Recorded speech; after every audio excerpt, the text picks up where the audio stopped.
Good morning, everyone, and welcome to the Great Conversation Series, event number 5, put on by the Young Leaders Society. We're so glad you're here. I'm Holly Holloway. Craig Pickett, who is my co-chair, will be hopefully joining us on stage soon. I think we're running into a few technical difficulties. So for now, I wanted to jump on stage and welcome you all.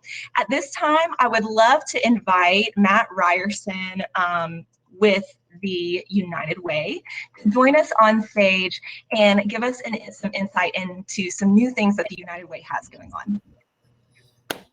Hey, thanks, Holly. You hear me okay? I appreciate the opportunity to be here and join everybody. I'm really excited about today's conversation. And for most of you are probably aware, this is the 5th part or 5th conversation in a series of what we've titled Uncomfortable Conversations that were really led by our Young Leaders Collective, an affinity group here of the United Way. And this group is a group of young professionals who are donors and volunteers and really feel passionate about a range of issues. And obviously, no issue has garnered more attention appropriately and been more important to our community than the issue of racial justice in some of the gun violence that we've seen. And how it's impacted our youth in the East Knoxville community. And so this conversation, which has stretched better part of a year, has really led us down the road of some extraordinary speakers and some presenters I think have really served to inform us as a community and help us better understand not only what is happening around us, but our role and how we can participate in this work and making the change that we want to see for our community here in Knoxville. And that really leads me to an announcement that we were proud to make here at the United Way of Greater Knoxville, is that we did launch a special directed fund, a neighborhood fund that is created in direct response to some of the gun violence and the tragic deaths that we saw happening in and around East Knoxville. This special directed fund is a partnership. The city of Knoxville put in $50,000 to launch the fund. Knox County matched the city with $50,000 to kick off this fund. And then the United Way Board of Directors matched both the city and county and put in an additional $100,000 for a total of $200,000 just to kick off this fund. And now we are really launching into a fundraising stage to raise that number to a level that'll have a real impact. And you're hearing from today, and you have heard through the stretch of these uncomfortable but necessary conversations, a number of nonprofit leaders in our community that are really truly having an impact. And one thing that I've heard pretty regularly is, we need allies, we need supporters, we need people that will rally around this cause. But the truth is, so many of these nonprofit partners, they need resources and they need funds to do more of the important work that they are doing. So this fund is a special directed fund, which means it's designated with no administrative fee to go right into nonprofit partners that are serving youth through a youth interruption program, youth development program, really ultimately trying to change the course of the trajectory of some of the tragic events that we've seen happening in our community. So today we hope that you rally behind that fund. I know there'll be information on how to get engaged and get involved, but being a part of this is that first step. Spending time, becoming more self-aware, listening to the experts, both the academic experts and the practitioners. And we're going to hear from a couple today, and both of them I have gotten the opportunity to know and couldn't speak more highly of. So welcome to the 5th and final conversation in our United Way, our youth leadership collective, our young leadership collective, the uncomfortable, necessary conversation. Thank you all. Back to you, Holly, or maybe Craig's back with us.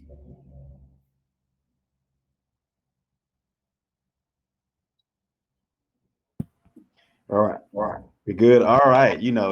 Gotta love technical difficulties. It's been, 18 months, of course, in terms of technology, and I still can't figure everything out. But all right, thank you so much, Matt. We truly, truly appreciate you taking your time and everything to join us and to give us some great resources as we join ahead. So we truly, truly appreciate it, sir.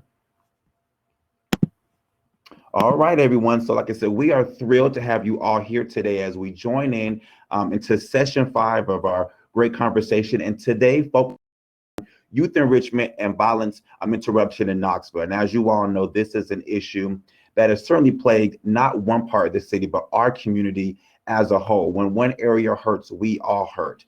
And so for us, our hope is that today we have a really awesome discussion and a really raw and honest discussion about what's going on, and not just the talk, but more so, what can we do? What can each individual do to leave a lasting impact? And so once again, I'm Craig Pickett with YOC, the Young Leaders Society, and hopefully you'll find that we are doing events like this to where we're not only just having this conversation about these systemic issues and these mechanisms, these barriers that affect our community, but really what can we do and what can you do to help us out? To really, once again, create an environment where we all not just survive, but thrive here in Knoxville, make it a greater place for everyone to reside. So I'm going to introduce our amazing panelists today. And so we hope that you will join in, take notes, ask questions, just be, blessed and impacted by each of them. And then we'll move forward from there. I'll let them join in. So our panelists today, first we have Jody Shear. Jody serves as the local group lead for the East Tennessee chapter of Moms Demand Action for Gun Sense, the largest grassroots organization dedicated to gun violence prevention. She's been involved in the movement since 2018, following the tragic school shooting at Marjorie Stoneman Douglas in her hometown of Parkland, Florida.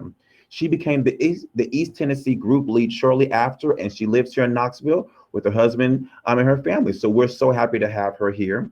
Next up, we have Miss Crystal Armstrong Brown. Crystal is passionate about equity, justice, and inspiring the next generation of leaders and really kingdom thinkers. She's been involved in nonprofit, churches, educational institutions throughout this country for the past 15 years. And so she is a writer, a consultant. She's currently earning her MBA in leadership, all while serving as the vice president for program development at Emerald Youth Foundation. So passionate about working with our youth here in Knoxville. And so she is dedicated to urban ministry, cheering on the balls, as you see my orange wall in the background, so go balls. And also just finding ways to really create lasting memories with her daughter, her 3-year-old daughter. So we are excited to have Crystal here amongst us as well. And then finally, for our panelists today, we have Mr. Stan Johnson, who is a Knoxville College alumnus, a member of Omega Psi Phi fraternity, a member of the Masonic Lodge Great Light 300, and a successful Knoxville entrepreneur. He has a passionate dedication and commitment to human and economic development here in Knoxville's inner city community, and as such, his involvement runs deep and wide. He has applied his entrepreneur skills in the nonprofit sector, where he has worked to create and develop workshops on entrepreneurship to really impact Knoxville's inner youth in particular. And as a member of the Knox County Metropolitan Planning Commission for 2004 through 2012, he was involved once again in many aspects to help once again our city grow. And lastly, he is the founder of the Green Community Development Organization SEED. And so once again, we have some amazing panelists. We hope that you will take notes, ask questions, join in, and just sit back and be once again hopefully blessed by some good conversations, some raw, honest comments as we kind of peel back these layers to discuss these great issues. So I'm gonna turn it over to Jody at this time, and she will lead the conversation forward from there. Thanks so much, Jody. Thank you, Craig. Hi, everyone. As Craig said, my name is Jody Shear, and I'm the local group lead for the East Tennessee chapter of Moms Demand Action for Gun Sense. I'm so honored to moderate this panel today on an issue that I have personally been impacted by and work in as an activist. I just wanted to, should I just bring on Crystal and Stan? Are they, sorry, I don't know if I just can't see them or they haven't been added to the group yet. Sorry, everyone. Well, I'll just continue because there's nothing like, I work in TV, so there's nothing like dead air. I just wanted to start off by sharing, oh, there we go. So, hi. I just wanted to start off with some statistics, both nationally and for our state and our county, to give some context to this important issue. Every day, more than 100 people in the United States are killed with guns, and 200 more are shot and wounded. The gun homicide rate in the United States is 25 times higher than that of other developed countries. Here's some statistics just for our state. Tennessee has the 12th highest rate of gun deaths in the United States. 58% of gun deaths in Tennessee are suicides. Firearms are the second leading cause of death among children and teens in Tennessee. And Black children and teens in Tennessee are 4 times more likely than their white peers to die by guns. Knox County is experiencing the worst gun violence in a century. We already have more gun deaths in 2021 than we did for the entire year 2020 or any year prior, and we're only in June. So I just wanted to do a little level setting before we enter into this incredibly critical conversation. Gun violence is a complex issue. It's an intersectional one. It impacts every community in some way, no matter your gender, your race, your sexual orientation, your age, your economic status, your geography, the list goes on. Obviously, it impacts people in those groups more than others, but I just want to be clear that gun violence touches all groups. Today, we are focusing on the incredibly important work of youth opportunities and intervention to learn more about the ways we can be part of the solution. But let's enter this conversation assuming, and I don't like to use that word often, but it feels appropriate here. Let's all assume we each join this conversation with the best intent. We all want our communities and families to be safe and healthy. This isn't a debate on legislation or the Second Amendment, although laws play a major part in gun violence prevention. We all want what is best for our community and our city, not East Knoxville or West Knoxville, but all of Knoxville. And it's with that intent I ask for us all to enter this discussion. Again, I'm so honored to be part of this conversation with Crystal and Stan, and can't wait for you to hear more from them. So let's start with Crystal. Crystal, can you share a little bit of your story, and the work that you're doing in the community, and then Stan can follow. Certainly. I have the privilege of serving with Emerald Youth Foundation now as Vice President of Program Development. Emerald's work across Knoxville is centered in positive youth development, holistic youth development, looking at 3 areas in particular, and that is faith and spiritual development and relationships, health, and that's both physical health and social and emotional health, and learning. So looking at addressing what we know to be learning gaps, and helping our students excel and achieve success as they define it academically, but also learn the things that they will need to be successful as they progress beyond their secondary education and into young adulthood. Beyond that, my work here in Knoxville has kind of covered the last 15 years in youth serving organizations, developing programs and new initiatives, and in youth ministry. And so I was the first youth pastor at Overcoming Believers Church and helped to build out the children's youth and collegiate young adult ministries there. I've just been really passionate about first serving youth directly, and now in the second part of my career, helping those who help youth. So being a resource and building collaboration, partnership across the community, because I know that these issues are systematic and they will require resources and commitment beyond what any one organization or one program can do independently. So that's my passion, is really stepping into spaces across organizations and in partnership to do the type of work that will be transformative for this generation and will lead to better outcomes in the next. Thank you. I love that word, transformative. That's really powerful. Stan, can you give an introduction to yourself and Seed and talk a little bit about your work? Most definitely. Thanks for having me. This is unbelievable that we have these uncomfortable conversations because we're gonna have to have more of them, right? Just heard Matt say it's gonna be the last one. I hope that's not true. I hope he goes on and does plenty more of these. My name is Stan Johnson. I'm the young man that introduced me. Thank you very much. You did a great job, but I'm only a co-founder. I have 3 young men that was with me that started this process: Jarius Bush, Josh Utsi, and Jerome Johnson. They were all 20, 21-year-old young men that wanted to change from just being in poverty. So SEED stands for Socially Equal Energy Efficient Development. We train inner city youth on green technology. Ain't nothing stops a bullet like a job. We really want to make sure that these young people have a living wage and sustainable job that can build into careers. I was born in Black River, Jamaica, where I tell most Americans that we really don't understand poverty here, right? Because here we talk about we don't have no money. There we're talking about we don't have no clean water. So regardless if you got money or not, you got no clean water, it doesn't really matter. So those are the kind of things that I really think and talk about. I tell people gun violence affected me and my own family. My nephew was killed on my street. So these are the kind of things that we have to talk about. But most of those gun violence, when I look at it, even though it's all across the board, doesn't matter what gender, what age, whatever, but most of it is going to happen in your poor areas of your community. So we really need to start thinking about and focusing on poverty as well as on whatever else the situations that stem out of poverty would be. Thank you. So true. You've hit on so many topics that we want to delve into.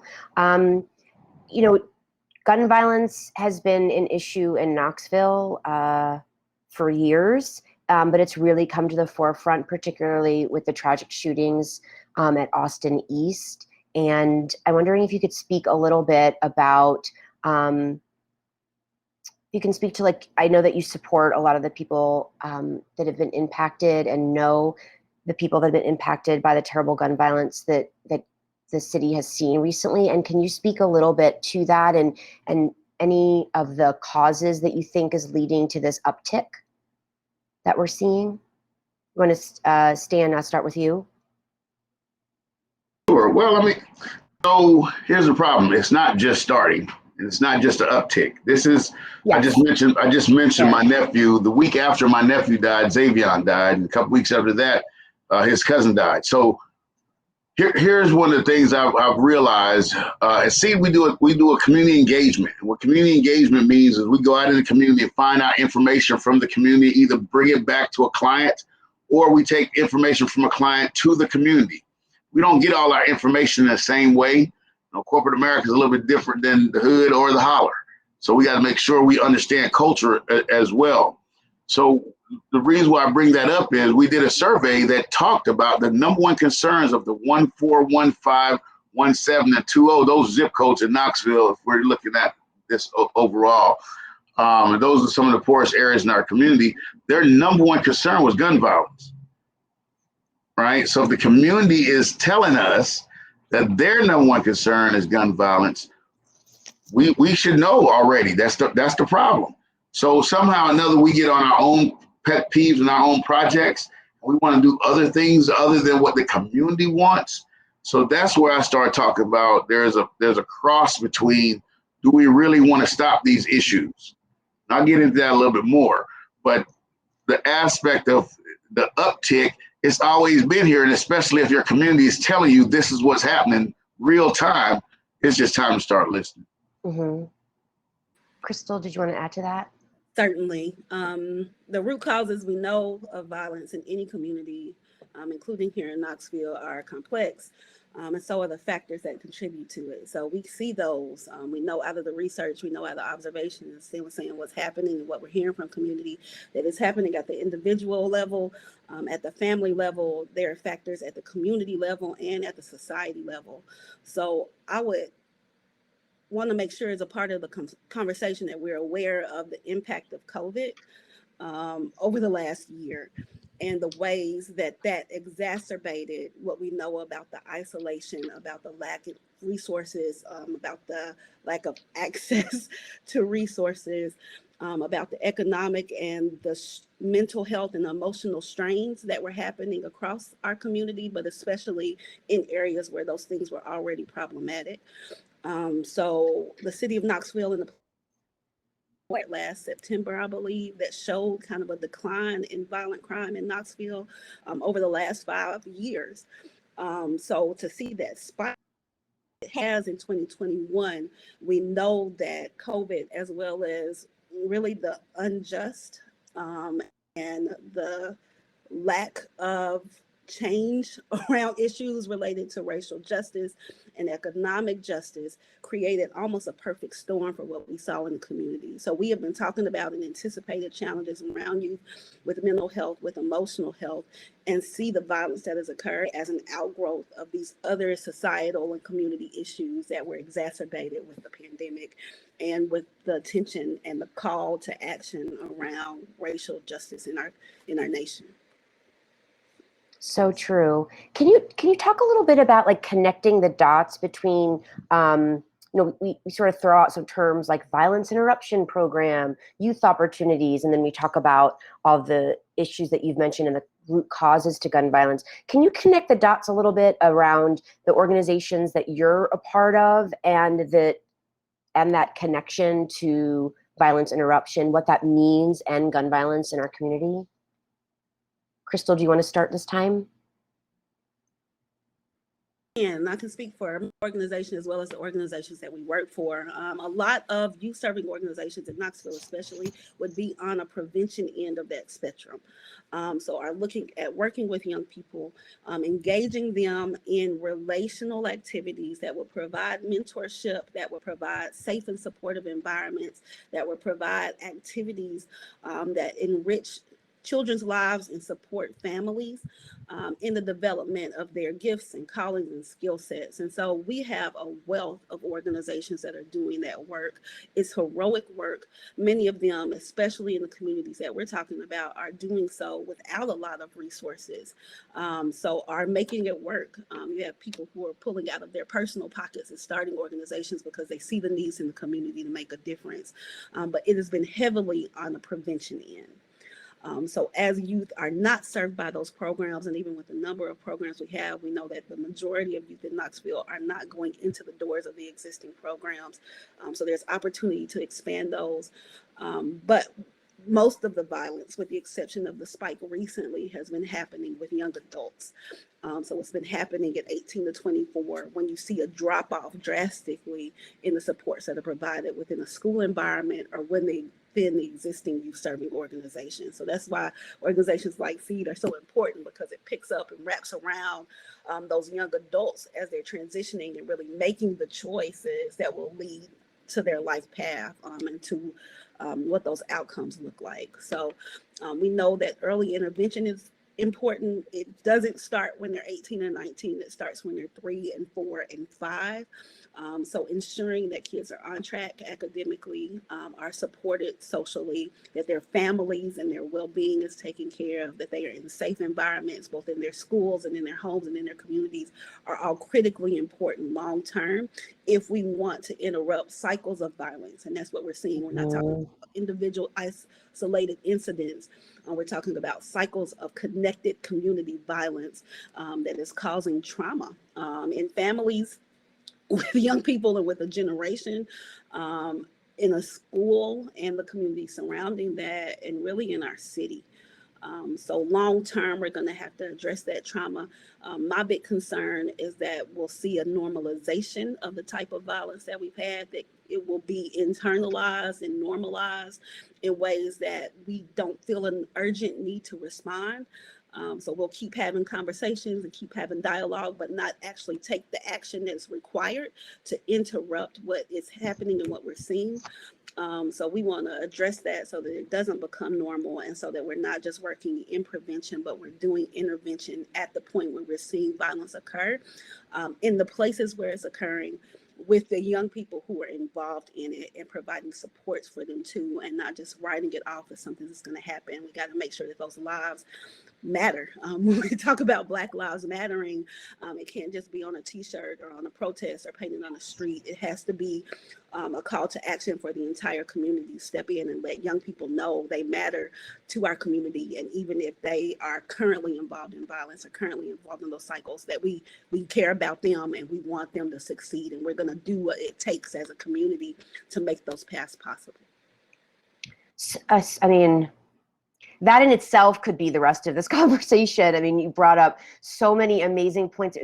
So many of the cycles of poverty, cycles of trauma, cycles of gun violence, and it also not just being like, and Stan, to your point that, you know, that this is not new, and just because it might be new to you or new on your news feed doesn't mean it hasn't been around and doesn't continue. It's not just like when it's on CNN or, you know, in the New York Times or in the local news, is that it's an ongoing issue, and how many times those things aren't reported, you know. And so what you're talking about of this like consistent ongoing, that's so critical. There isn't a one size fits all approach, on top of it needing to be a consistent and constant approach. And so Stan, can you talk a little bit about SEED and specifically how you target the that age range that Crystal said? So it's sort of like you know, it continues with young people as they grow up, and then we can get into more of the other points that Crystal mentioned that I know we want to get into. Yeah, so we talked about connecting the dots, right? And we talk about alignment. So if you think through that process, we try to do that really, really well in what we would call grade school, right? But we go from, you know, preschool to elementary to middle school to high school to college and so forth and so on, right? So that transition, we know is possible. Problem is, what if we decide not to go in your way of alignment? Right? I don't want to go to college. I don't want to even go to high school. I don't want to sit around all day long listening to you lie to me about what happened to George Washington, right? Or whatever, right? So if you start thinking about that, where do we start talking about work? Mm-hmm. Where in this process are we talking about going to work and making an honest dollar? I mean, usually it's when you get out of all that schooling before somebody says, you know what, you should go get a job. Well, our system is designed for us to get a job. Why are we talking about work? When do we get a chance to talk about work? How do we get that idle time and that idle hands back into the till, right? So that's what SEED's about. We're trying to prepare you for the rest of your life. You are gonna have to work for the rest of your life. I mean, it's funny because it's true. Yeah. So at some place in here, if we're really telling a 5-year-old kid, go be a lawyer, you could read good, Susie. I think you argue like a perfect lawyer. Wonderful. Right. But someplace along the line, she got to go in the courtroom. You know, I don't care if you want to tell little Johnny he's going to be a great brain surgeon or a doctor. Someplace you're going to have to get in there. We're not teaching our young people to get in there. We're telling them about whatever the vote on American Idol about, right? So at some place along the line, we're gonna have to get real and say, hey, this government thing is for real. You need to understand what the mayor does in your community. You need to know your city council person. You and them need to be friends with the police officer down the street. Like, right? So the point I'm making is we have to get into alignment where we're also telling these young people, yes, you need to go to school. Yes, you need to find a good job. Yes, you need to take care of your community. Yes, yes, yes. Instead, we're saying, no, no, no, don't do this, don't do that, da, da, da. You know what I tell young drug dealers? Hey, man, you just selling the wrong product. You're a confused entrepreneur. Let me show you how to sell something else. Because look around your desk right now, wherever you at, everything on your desk, somebody's making $1 million selling it. Change your product, man. Keep the hustle. It's real. You got to work for the rest of your life. Let's really start talking about what we have to do here. And if we're giving people a way out by saying, well, don't shoot nobody. Well, you don't get no cookie for not shooting people. You ain't supposed to shoot people. The hell? Sorry. Thank you. So my point being, if we don't start getting into whatever alignment that we're talking about, and I mean, this, I don't want to get too spiritual, but God tells us to get in order. And it's not in order in a way where we're getting in order of somebody ordering us around. It's getting in alignment with the Father. You can do that with all kinds of different facets of life, no matter if you're not religious or not. But my point being, if you're not trying to understand the alignment part of what you want, somebody else is going to tell you how to do it. And if somebody else tells you how to do it, you might end up in a bad situation, because I want to do what's best for me, not for somebody else. So I love I'm going to frame that. Keep the hustle, change the product. Those are like words to live by. That's really powerful. Well, talk a little bit more about that. You know, I think that people that join a conversation like this want to take that action. And I think that that's something that I've learned in my experience in the gun violence prevention movement is it can feel overwhelming. It can feel like it doesn't matter, honestly. It can feel like nothing makes a difference, and that's furthest from the truth. And so can each of you speak a little bit, maybe even 2 or 3 actions that you see that can promote that alignment that you're talking about, to really talk about it like in brass tacks? Stan, Crystal, you want to jump in, or? Sure, I can.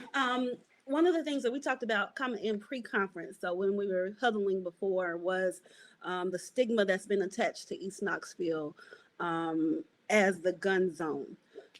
So how East Knoxville in particular got that label 10, 15 years ago, and the impact of that. I would challenge those who are joining this conversation and are part of this call to really understand the history around our city and around what has happened in urban communities. Stan talks about alignment, and a lot of times, like, I've committed to an early career in youth development and youth services, because what I found is, in working with young people, whatever we see happening with them is a mirror to larger things that are happening with the adults in their lives and to our society as a whole. So what we're seeing around young people and violence in East Knoxville is a mirror to our community about decisions that have been made historically and are being made right now, in the present, that are then producing what we are seeing in terms of that level of dysfunction and violence. And so we have to treat the violence as a response, as a reaction, as a reality produced by other factors that are being made, not just in the community, but outside of it, and then imposed on it. So we need to understand what happened in terms of the development and really the destruction of critical institutions in East Knoxville in order to allow for what we see in terms of downtown. If you don't know that, take a trip practically to the Beck Cultural Exchange Center, have some conversations to understand the history of what happened there, what happened with Red Summer in 1919 in Knoxville. There are some things that have transpired over time that have led to East Knoxville being in the condition economically and socially that it is, even in terms of the population that's there and what we're seeing happen there demographically. So before you step in and attempt to do anything in regard to work, or saying that you're coming in, we don't need more saviors. What we need is more people who are aware of how political decisions, of how economics and history has played into the dynamics that we're now trying to address. So again, I consider those that are working in programs and in organizations heroes, because what they're doing is trying to create a counterculture and a counter narrative in places where poverty, where violence, where literally business being closed and shuttered, malls being torn down when they're being built up in other parts of our city, schools being closed when they're being built new in other parts of our city where those things are occurring. And it would be natural for a community to internalize what has been a lack of investment and divestment economically, and not see their own worth or their own opportunity. So I challenge those on the call to look at that historically, to reflect on where you're going, where you're traveling. If you've been to East Knoxville, if you yourself have been afraid or been told not to do that, and what that means in regard to racism, literally, and reflect internally first. So before there's work to do, a lot of times we think that's doing something over here for somebody else, when the work that really needs to happen would be the type of reflective work that could lead to some awareness that could change the type of policies and decisions that are made that are impacting our community negatively. So I know that's not the answer that everyone wants to hear. Everybody wants to hear volunteer or give money, and that's great, and programs need it. We will take your resources and we will put them to good use in the work that we're doing. But what we're doing within programs is not enough to change systems. And systems can only change when decision makers and those with power and with influence are willing to do something differently, and are not just listening to the community as stakeholders, but seeing the potential there. It's not the gun zone. There are gifted entrepreneurs. There are smart and talented and artistic and creative people. There is a workforce that needs to be developed there in order for our city to maximize its potential. So we have to think differently about that community, about East Knoxville, about our community in terms of its potential, right? And what can happen with the right types of investments. And so come, serve, invest, but do so recognizing the type of rewards and returns that will come from that level of investment. It is smart for our city to invest in East Knoxville.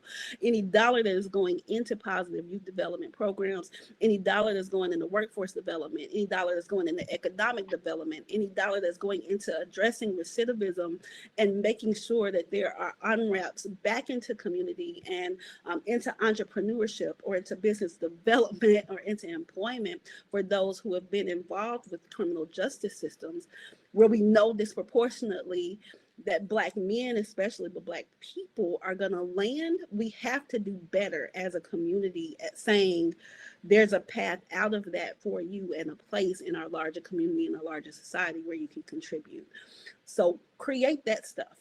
Be thinking about, be brainstorming those things that are real solutions that could impact lives and families and the community as a whole, and that would be cross-cultural in terms of what we're seeing regarding the messages around Blackness and around East Knoxville and around impoverished communities in our country.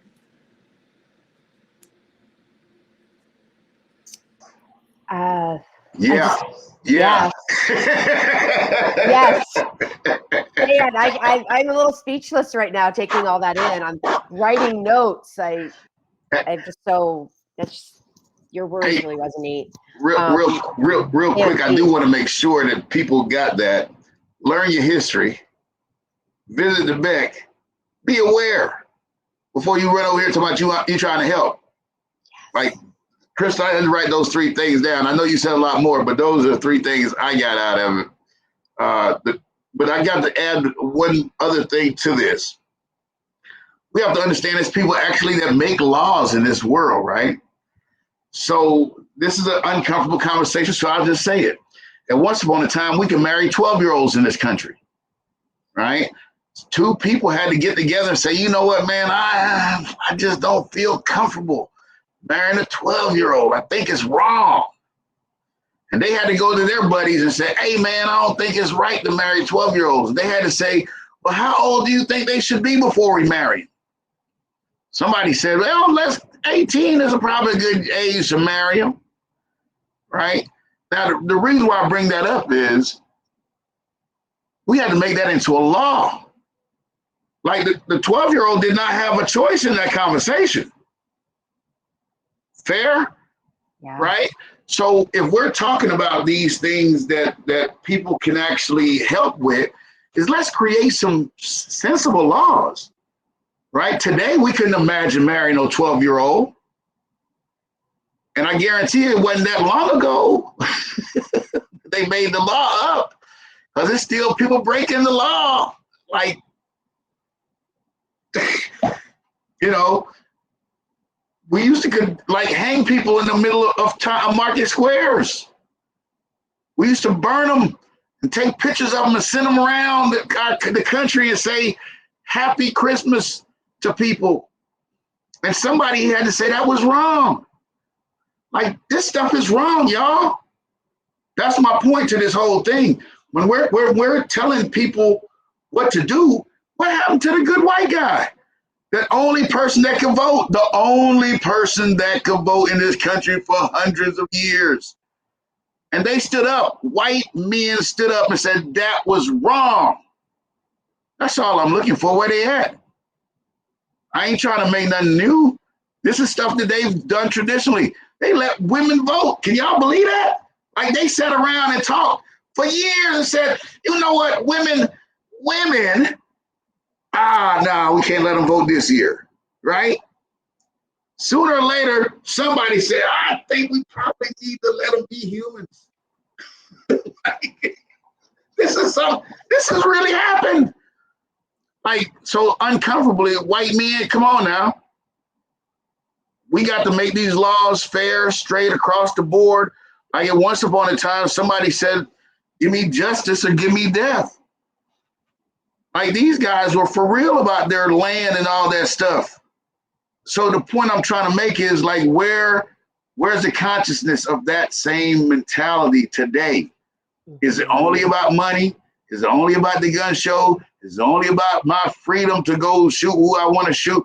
They ain't the ones that's dying in this conversation. You follow me? When it comes down to white men and guns, most of them are pretty good. But it's the ones that they know, Cousin Earl ain't all the way right. He might not need to have no gun. But what the problem is, they're not realizing this ended up in these young men and women's hands in the hood. And they're committing these crimes against each other. And at some place we have to say that's wrong, because I'll go all the way back to poverty again. And nothing stops a bullet like a job.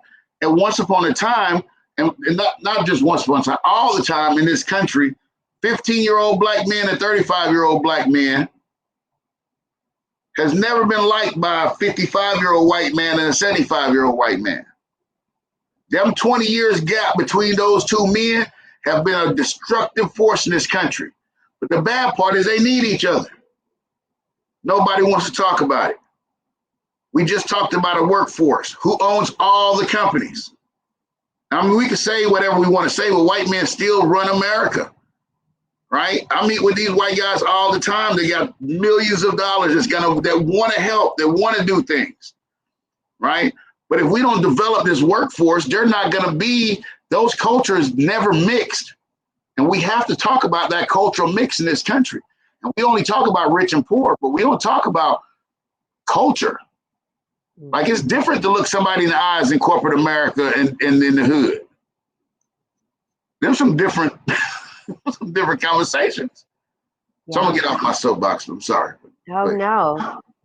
They're called necessary but uncomfortable for a reason, and you speak from experience and truth. So I understand, and thank you for being so candid. We've touched on history a little bit and like learning that history.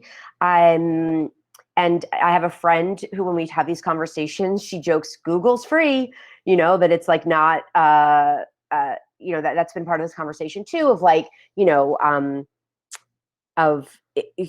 responsibility it is to teach this sort of thing, or, people of color having to like take that on, in addition to everything else, which is, unfair, not your job to, teach everyone what has to happen. But in this moment, I'm going to ask you to do that and just talk a little bit about, like how, it's obviously a really big question, but like how we got here in terms of, like things that lead to poverty, like the redlining and job creation, and like those sorts of things. Can you just touch on that a little bit? Because I do think it is important to this conversation, and we've sort of touched on it, but can we dig a little deeper on, again, I think it's important to like connect those dots, that this doesn't exist in a vacuum, and there's all these other elements that cause these sorts of issues, and that obviously your respective organizations and others are working on. So can you talk a little bit about sort of how we got here a little bit more?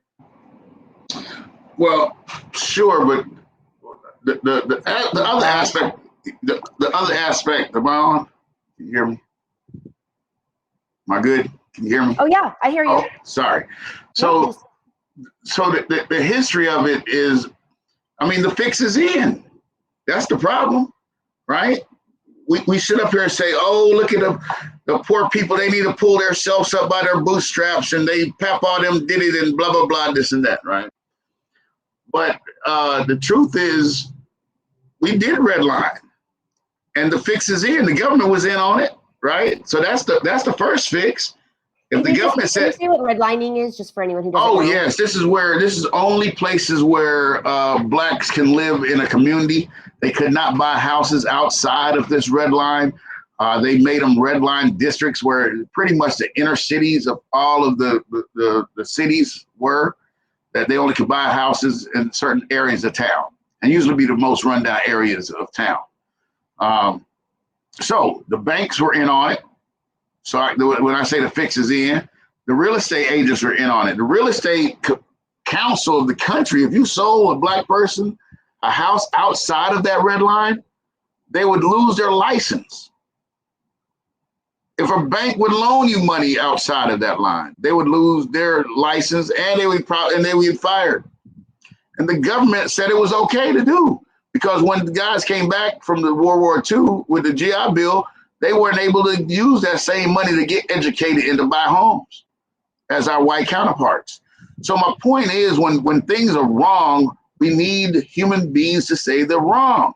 And that's what the part of the history I'm talking about, right? Mm-hmm. So until somebody said the 12-year-old was wrong to get married, I'm sure they meant good when they first started out, because a 12-year-old 100 years ago was way more smarter than today. And they were probably marrying 14-year-olds, which was a man at that time that could take care of a whole family, right? So that was different from the 40-year-old coming into your house talking about, I want to marry your 12-year-old daughter. It was different, right? But we know how that stuff evolved into the process. So my point being, if we wanted black folks not to live in certain areas because it was segregation, and I get that. But when you say it's okay as a government, as an industry, to hold people down, that's where the history comes from. And that's where I say, where is the good people? To say, man, that's wrong. That shouldn't be like that, right? So I'll give you a real quick statistic and I'll get off my soapbox. $10,000 is not a lot of money, right? That's not even considered poverty. That's something else. That's even below poverty. 18.4% of black people in Knox County live at that level today. $40,000 and less, 64.9 of them live at that today, right? So when we start talking about these numbers and statistics, it's way bigger than we actually understand. So that means, well, where are the jobs? So when it comes back from, you go all the way back to history and come up to today and connecting those dots, we're still not addressing the same issues, right? So what makes you be able to buy a house today? You have to have good credit, job experience, and enough money for a down payment. At $40,000, I don't see how that happens. So my point to this is, we're not only repeating history, we're okay with it. Mm-hmm. We're not even saying, man, that's wrong. You shouldn't do that. That's not fair, right? Yeah. So we're not talking to these young people about what job makes more than $40,000. What we're talking to these young people about is minimum wage, or you should get a good job and be a good person and all that. No, it ain't just about that. It's can I survive off of this? Mm-hmm. Am I gonna have to commit a crime to make ends meet? And those are the kind of things that we don't talk about, because that's where the rubber meets the road. Mm-hmm. And until we actually tell these young people, look, there are 50 million jobs out here. You don't have to do that kind of stuff. I tell people all the time, I got a buddy of mine that counts telephone poles for a living. Like, who knew that? That's his job. But he makes a lot of money. So my point being, we're not educating the young people from an early age on what we call the American dream and where they can go and what they can do. What we're doing is saying to them is, you can't do this. It's too hard out here, right? And we're not giving them the information or the opportunity to make more than the money that they're making. And I'm talking about, this is not just for today. This is the historical aspect of it. So we can't let the government, the system, all of them be against them and go to school and not teach you about work at all. Like, we just, come on, where the good people at? Let's step up. Well, and to that point, you know, I think that you're touching on so many of the things that we brought up, and what I hope that people are getting, I mean, I can only imagine people are getting great information from this conversation, because you're providing such great insight, but also just that, like you said, like the vicious cycle of how all these things repeat themselves, who you vote for and what you vote for and who you elect factors into this, and how this isn't just, again, a moment in time. This is history playing out and is destined to just repeat itself if we don't break some of these cycles. And Crystal, I wanted to also get to one of the Q&As. Yolanda, I see your question and I want to get to it, but Crystal, can you just talk a little bit about that, or just add anything that you'd like to what we're talking about in this part and what Stan mentioned? Yeah, I won't speak specifically to Knoxville history because I agree with you. Like, these are things that are readily accessible if you're listening to the conversation in the community, or if you're willing to drive across town and go to the Black Cultural, the Beck Center. Please go look. The pictures are there. The history is cataloged. There are wonderful people, including Dr. Renee Kessler, who will have the conversation with you to understand what is happening in our city. Overall, the theme, I think, is just divestment. We are living in a moment nationally where we've had a year where people are protesting the rights for Black people to be treated as human, for their lives to be valued, and for their bodies to be valued, and for their breath to be valued the same as anyone else. And so we've invited young people into those protests, but I think there is a hopelessness that those of us who have worked in the field, the people who are still working day to day with young people, are actively fighting against, because literally we're telling them as a nation, you have to fight for your right to be treated as anyone else. And that is a battle that has been true in our nation for the past 400 plus years. What does it do to your psyche when you, as a human being, are still having to explain and to demonstrate your worth, your value, your abilities, your talent? Like, it's a whole nother level that is layered on to the Black experience, right? Like, Stan and I still have that when we walk into spaces, and you know that you're going to have to prove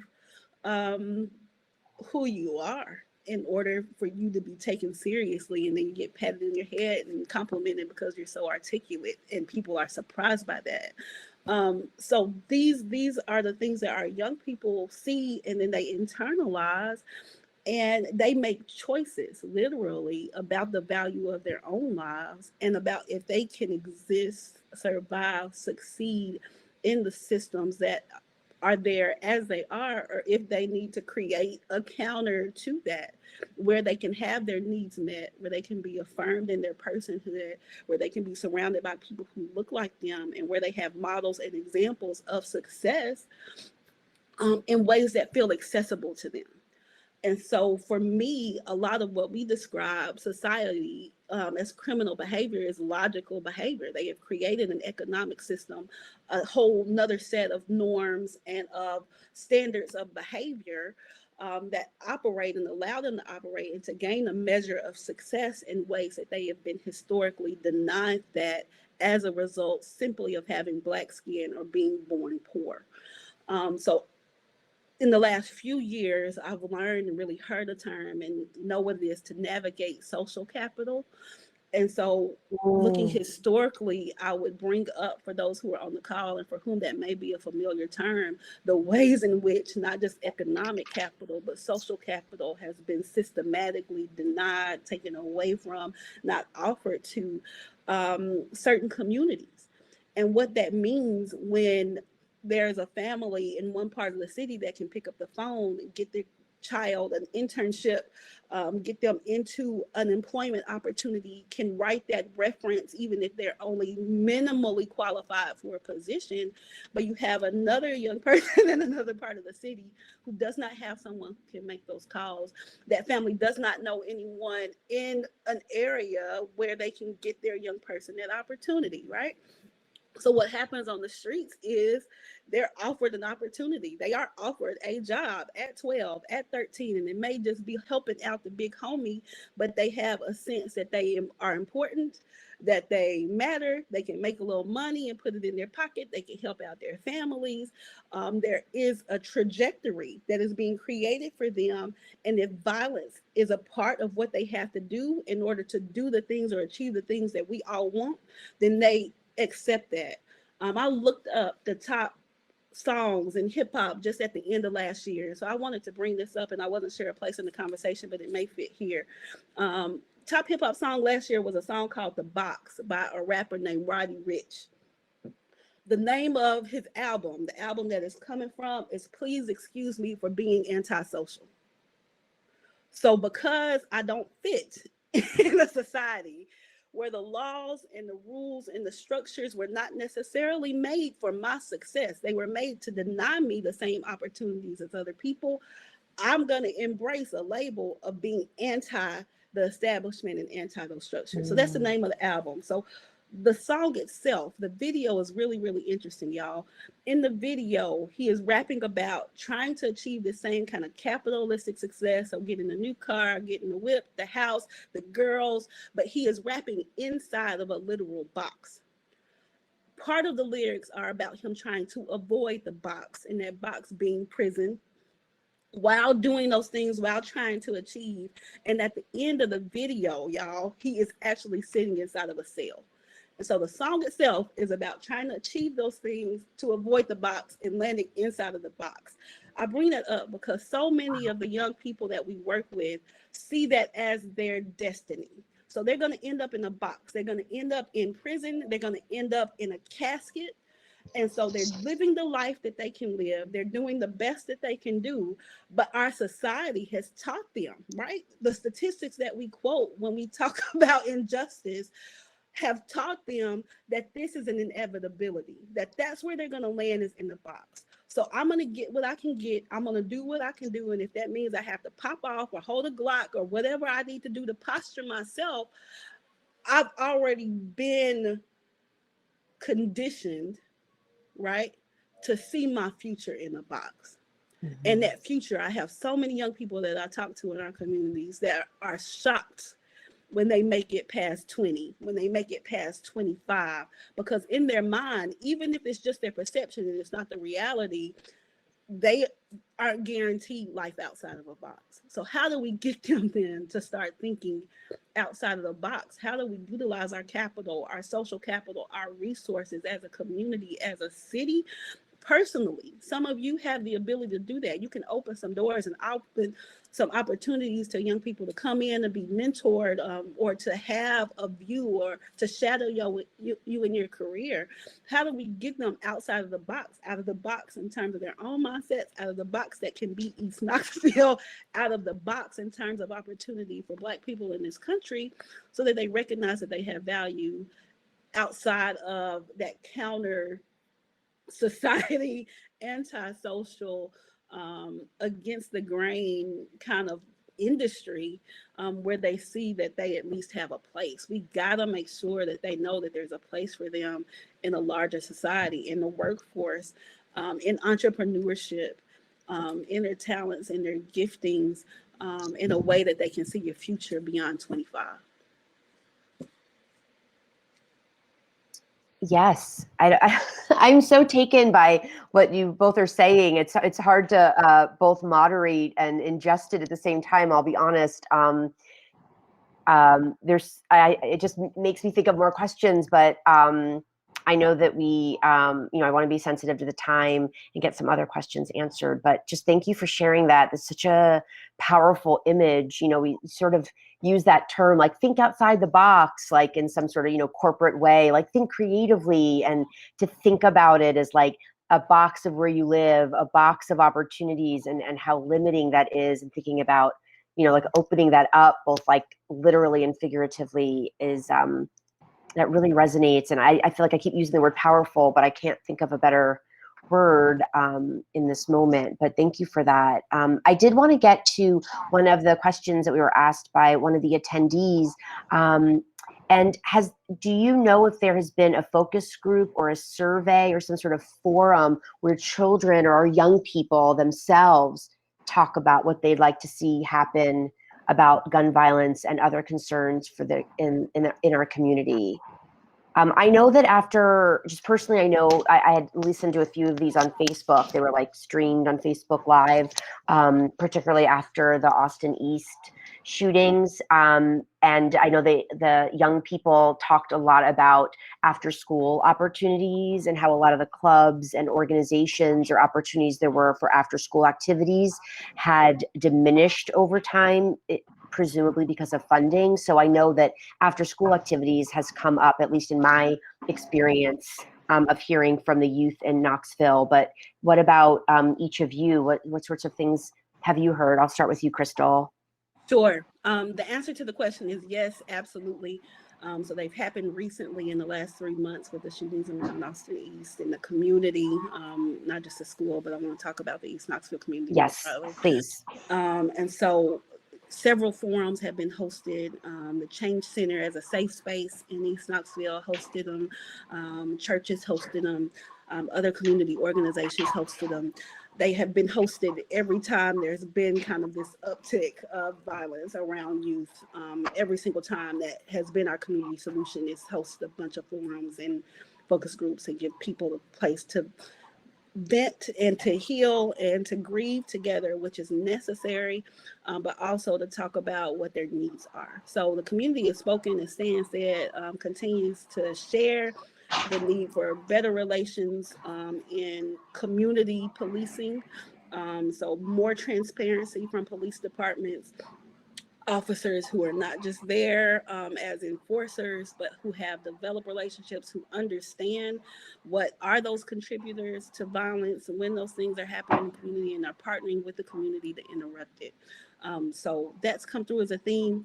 Entrepreneurship has come through as a theme, and skills trades has come through as a theme. So young people are saying, we want to learn skills, we want to be involved, we want to be able to make our own money, and we want ways to do that out of a traditional pathway into college, get a job, and work for somebody else for the rest of your life. So young people are saying that, and they're starting businesses. So we are seeing fruit of that desire in East Knoxville, with young people who are literally getting their LLCs at 16 and 17 and who want to know how to run their own business. Those forums have been good and a positive, both in the need for the community to come together and experience and feel what's happening, but also in hearing solutions. Here's my critique. It has been a historical strategy, literally politically motivated. We can look back through FBI documents for the last 60 years, and even earlier than that, out of things with slavery and Reconstruction, to let the community vent. So to have spaces where people who are angry can shout, can scream, can yell, can voice all of that, almost like venting a pipe under pressure. And so you let it all out, but it doesn't go anywhere. And so it has been a part of the system strategy to talk about those spaces and to create that venting, right, which releases the pressure that could be there to actually force people to change the systems. So we've done a lot of the venting and have allowed space for people to say what they needed to say. But then after it's said, no one actually has to take any action. So one of the things that I would like to see happen is, out of those forums, out of those sessions, like what are the tangible reports, a physical report It's a part of white organizational culture that have to have things written down in order for them to be real. So Black communities are oral. Any minority or marginalized communities are oral historians. It's a part of the culture of what we do. And so we think things become real when they're spoken, right? When they're shared, it becomes a part of the fabric of the history. That's not true organizationally. That's not true when you talk about government relations or public relations. There has to be a document produced. And that document keeps people accountable to doing things over time that would actually change what's happened. So we've had lots of the forums, lots of discussions, but I haven't seen anything come out as a written report that says to decision makers, here is what is being demanded at this point in time, and it becomes a part of an actual policy agenda that people can then push and move forward. And so we're doing it orally when the systems that we're trying to interrupt to ask to change need those things to be written in ways that they can be turned into policy and turned into actionable items. So yes to that. Yes, we've heard them. Yes, we want to act on those takeaways. Yes, we need something that is gathering that input and then putting it place in the language, being translated into the language of the systems that would force, right, people to take it seriously enough to get that implemented in ways that are transformative. Mm-hmm. They call those laws. Laws. Right. Yep. So in organizational policy or systematic policy, like we need some covenant in our community about the changes that we want to see make that everybody can buy into, both in principle and in policy. Yeah. So I also think about it this way too, right? So we have young people talking in forums and so forth and so on. We've had forums about all kind of stuff in our communities, but think about some of the stuff that's happened in our country that have made us go to these things and say, this will never, ever happen again, right? So Pearl Harbor happens, we change everything in this country. We didn't even want to get in the war, right? But all of a sudden, everybody got together. They even agreed to put all the Japanese people in concentration camps, right? Years later, they paid them reparations. We'll get to that one day, hopefully, but if we even get to it on this conversation. The second thing I think about is like 9/11, right?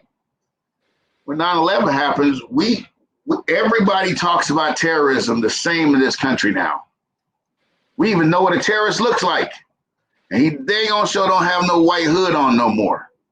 But that guy used to be the terrorist that we all agreed on, right? That guy ain't the same terrorist no more. They got millions of names for him now, from the Pride Boys.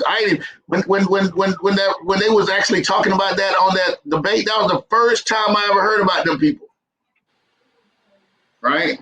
So now we starting to realize it's more against us than for us. If we start thinking about it this way too, it's people against this process that we're talking about right here, right now. Because if it weren't people against us, we would get together and say, this is what we would never have happen again. Period. This is America. I love this country for that reason. Remember when the space shuttle blew up, right? Everybody was like, oh my God, it can't never happen again. We made this, I don't even know what the heck we done since then. We got spaceships that come back to the earth and land on a pad now. Now, all of these things took money.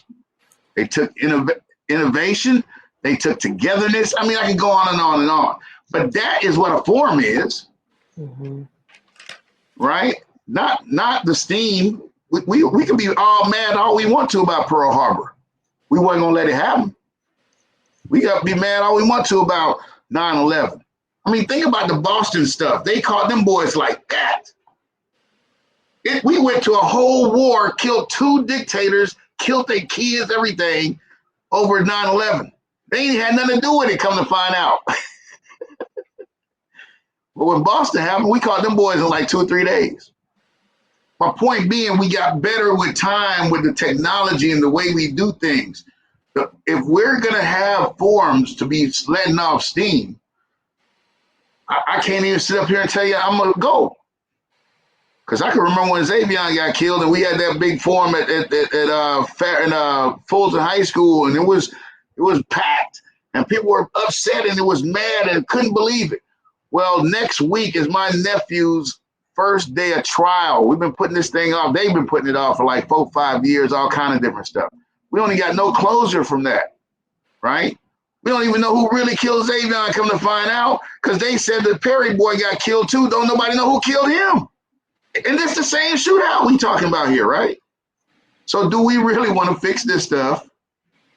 Or do we just want to talk about it and let off some steam? And do we want the powers to be to get off just as easy because we're not holding their feet to the fire because they haven't changed any laws? They hadn't put any money behind this 9/11 commission. They hadn't, you know what I'm saying? So these are the kind of things I'm telling us to watch out for as we move it forward. It's people against us that we don't even know that they even exist. And I'll use the Proud Boys name on this, you know, because I didn't know that they even existed. I just thought it was a Klan and the skinheads. Come to find out, it's 50 of them out there. And they out there with no hoods on no more. Mm-hmm. They look like regular white people.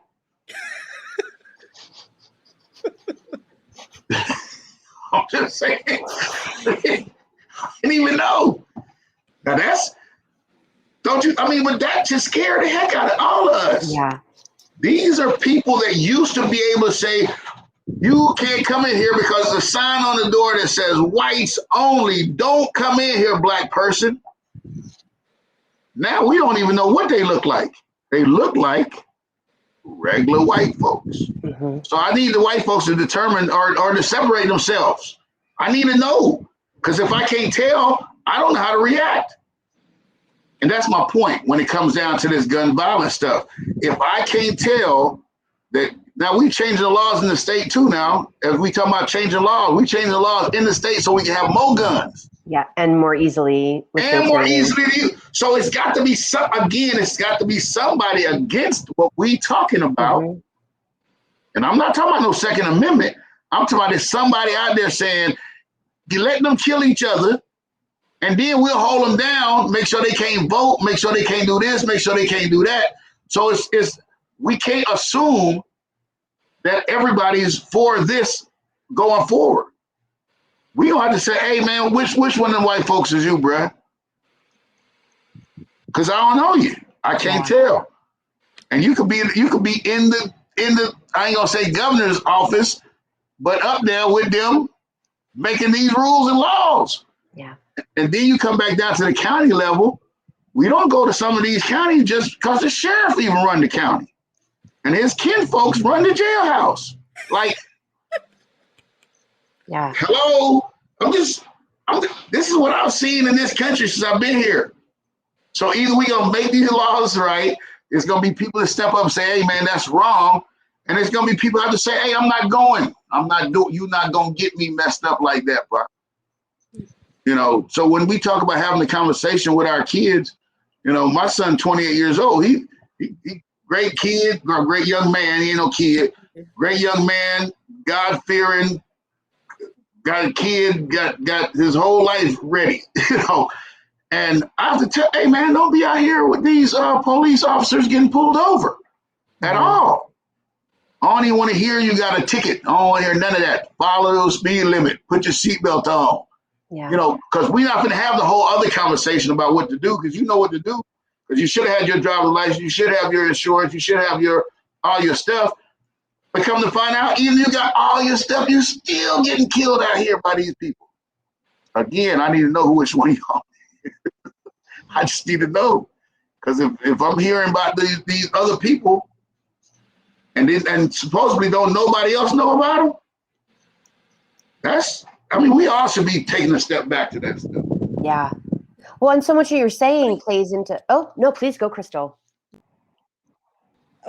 I was just going to add, as far like complete advocate of youth voice and youth empowerment, don't believe that decisions should be made at any level without involving the people who are going to be most impacted by those decisions, right? So part of the problem is you've got rooms where the people who are going to feel the most impact of decisions are not even present in the room. So that's the other thing I wanted to say to those who are on the call. Check your spaces. If you're in a space where you know the important conversations are being had and decisions are being made, and the people who are going to impact it by that are not there, lift your hand, raise a flag, and say, hey, we've got an issue here in terms of representation and the voices that need to be at the table when these types of decisions are made. That was a side note.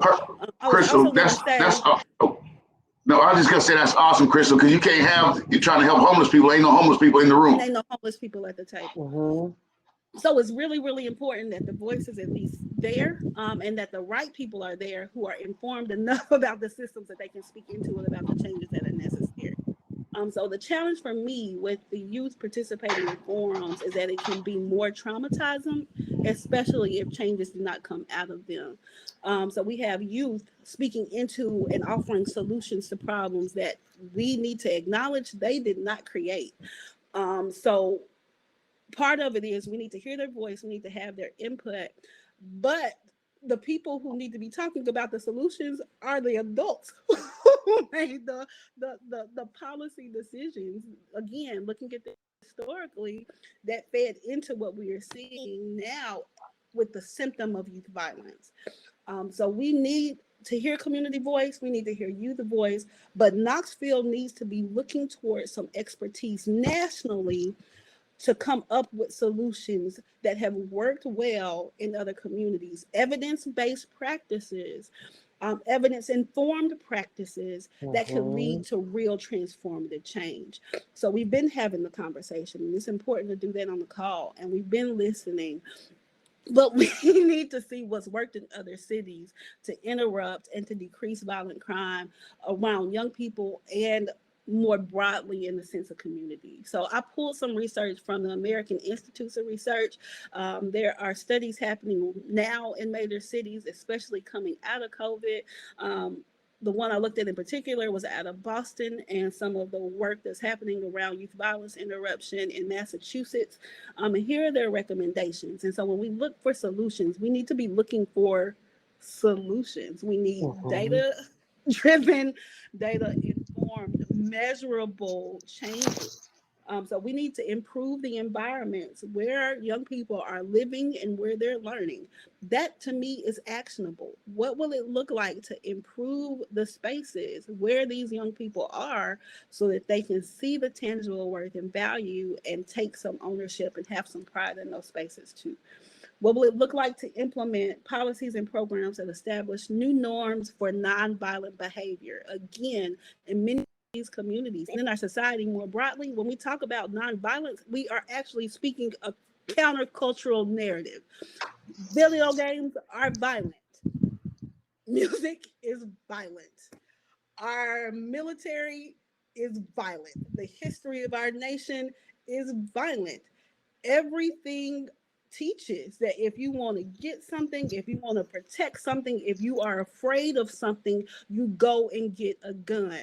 So when we talk to young people, right, when we talk to these communities and say, hey, everybody else can do that, and that's how everybody else has come to power, that's how everybody else has protected their power in a position, but not you, they understand how hypocritical that message is. Like, you can't do that. You can't access these things or protect your family or protect what you have, your possessions, the same way that everybody else in the 500 years of history in our nation has done that. We need to critique that, and we have to create new norms across the board that establish that as a society, we're going to move towards nonviolence. Otherwise, we're going to keep seeing violence in our communities with our young people, especially in the places where they are otherwise disenfranchised or marginalized. AIR, American Institute of Research, says you have to equip individuals for competencies for positive development, and you have to provide opportunities for education, employment, safe and affordable housing, mentoring, and evidence-based mental and behavioral health services, especially trauma-informed care. So at some point, we got to say we have the research, we've heard from the communities, and now we're going to identify some strategies, actionable strategies, and we're going to put the resources towards those strategies, and we're going to prioritize equipping and empowering those who have already been in the work. So we're going to give them the practices, we're going to give them the resources that they need to scale in order to move our community towards those solutions. We have talked and talked and talked, and we know some answers. And now is the time that we come together and say, we are going to align, Stan, to use your word, around the things that we know could make a difference. Stan, you just want to, You want to run for mayor next year or something? I want That's all I keep campaign thinking manager. is you have my vote. You have my vote. Woo! Fire, boy. Golly, I just thought you could preach. you could do a lot more. I love it. Oh man. Well, we don't have a. Oh, sorry. Go ahead, Stan. No, I'm just thinking about that in the context of, remember, it's people out there against you, right? So the same people that's supposed to be helping us develop that alignment, all the way back from the civil rights movement, like you just talked about, they sneak people in there to mess up stuff. So to me, the way we have to do it is we got to build what I call relationships. And if we are not really in the heart aspect of this whole thing, and we're not really, again, my religion kind of sticks out, but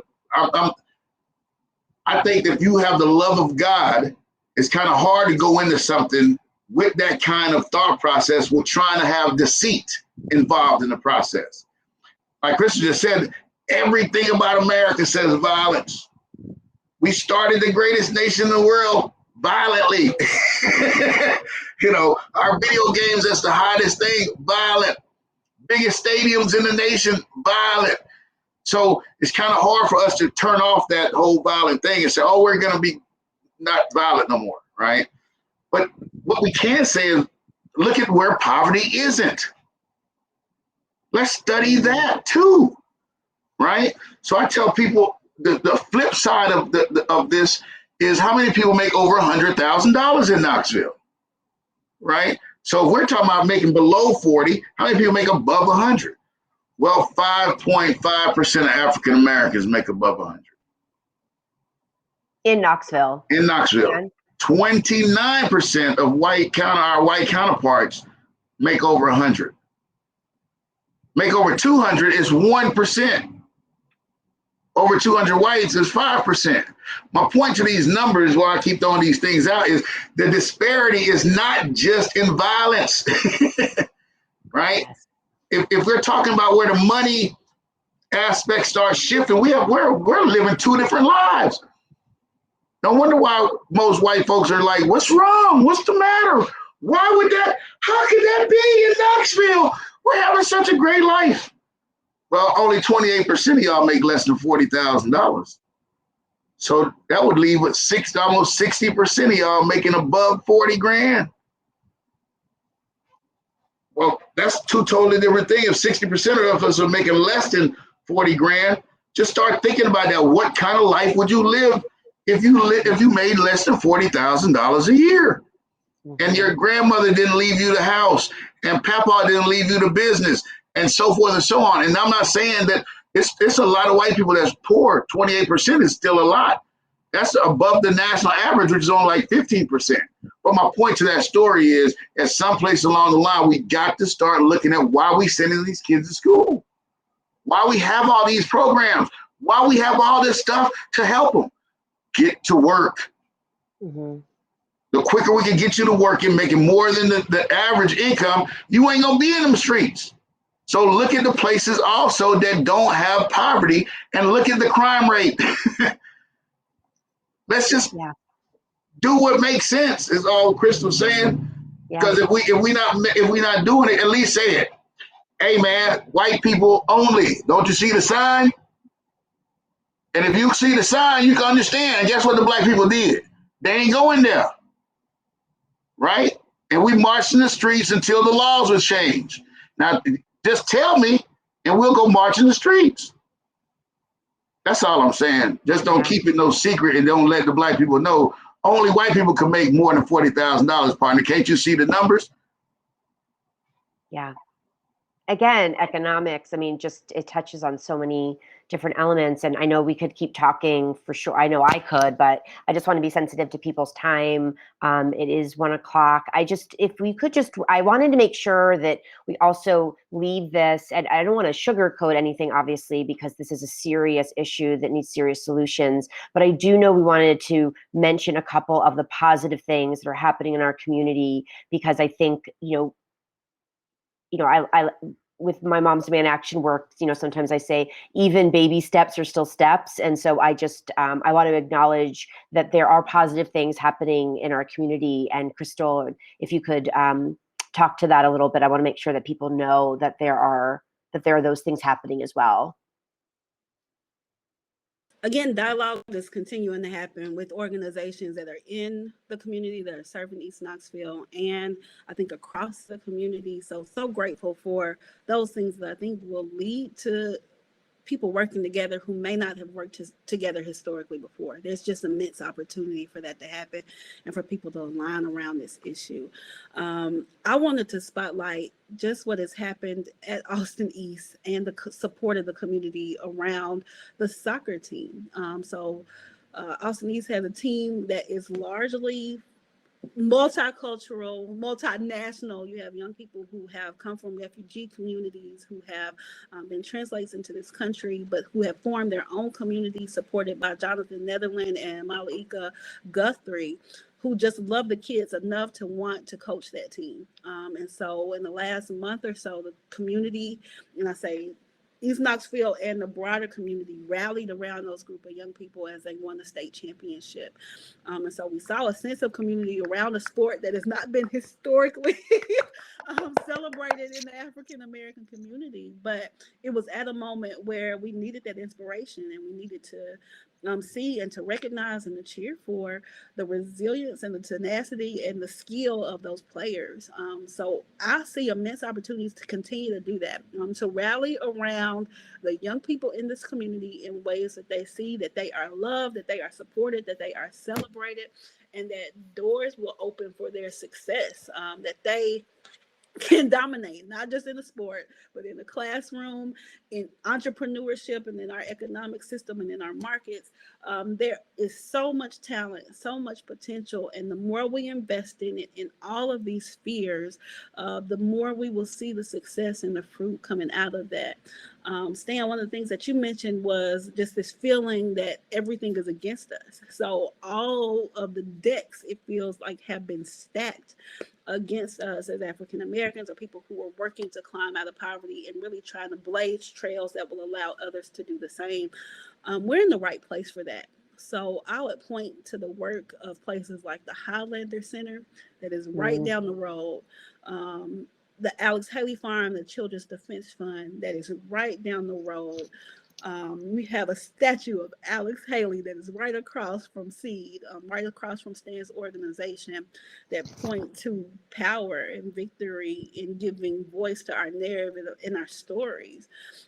So East Tennessee is a place that is ripe for us to be change agents, for us to align and to work together to ensure that these disparities and this dysfunction does not continue into the next generation.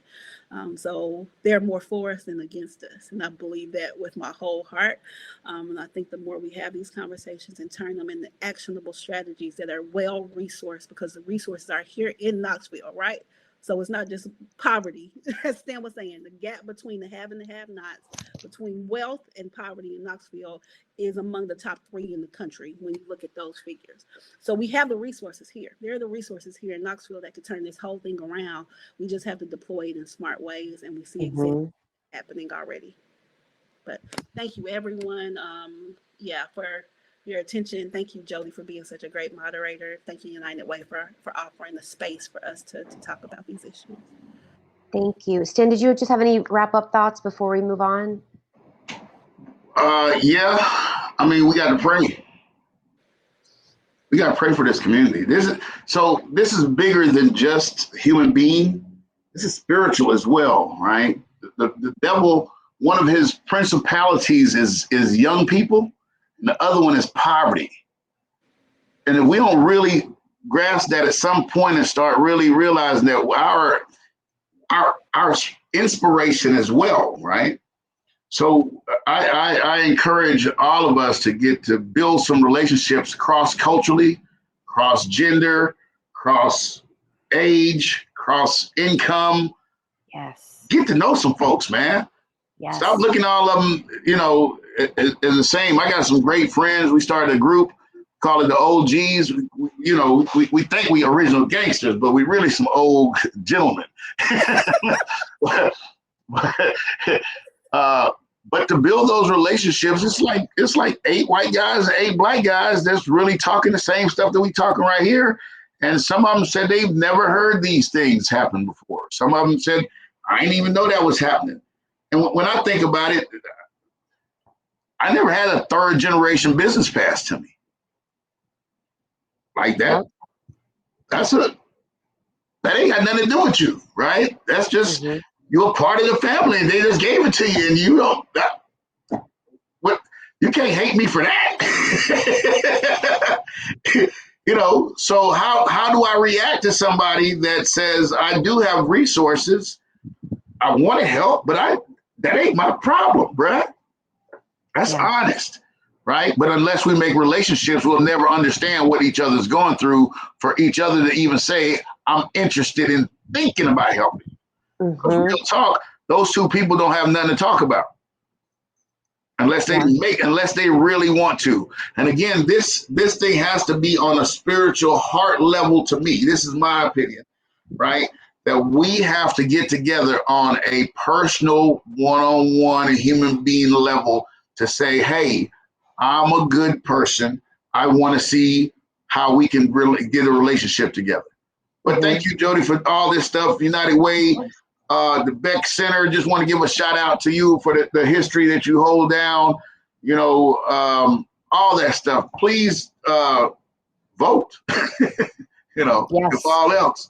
I don't know if you can see my shirt, but that's my man right there, So let's get in some good trouble. Let's vote and let's work on our relationships together. Yeah. Let's get comfortable with being a little uncomfortable in this uncomfortable but necessary conversation. Let's keep having them. I'm going to toss it back over to Craig to wrap it up, and just wanted to say a special thank you to Crystal and Stan, United Way, the Youth Leadership Collective, and just thank you for allowing this opportunity, for allowing me to be a part of this amazing conversation. So thank you, Craig. All right. Thank you so much, Jody. Thank you so much, Crystal and Stan. I was taking notes, and I couldn't tell whether I was a session or church, because I was yelling amen in my computer a whole lot. But I hope that each of you took some vital notes. And as Crystal and Stan both pointed out earlier, let's not make this just a conversation, a talk. We hope that each of you will find ways to really get involved. So just as shameless plugs, Crystal works for Emerald Youth Foundation. If you want to get hands-on experience working with youth, impacting them, helping them find their way, helping them find their voice in the community, get involved with their programs and initiatives through the Emerald Foundation. If you want to help with our youth on the ground level in the community, get involved with Stan and the Seed Foundation. And of course, if you're interested in learning more about how you can leave a greater impact through the United Way or more, join the Young Leaders Collective, the Young Leaders Society. Join us. Get involved, whether it's your money, your time, your energy. Don't let this just end today with this Lunch and Learn series, this great conversation. This was great, but let's take this and move forward with it. So once again, we thank you on behalf of YOC, on behalf of United Way of Greater Knoxville. We thank Matt Ryerson, the CEO, for allowing us with the opportunity, this platform. We thank you all so much, and we hope that you all have a wonderful and a safe afternoon. Leave an impact. And I'm going to leave you once again with what Stan said earlier. Keep the hustle, but change the product. That was the message for today. Thank you all so much, and have a great afternoon.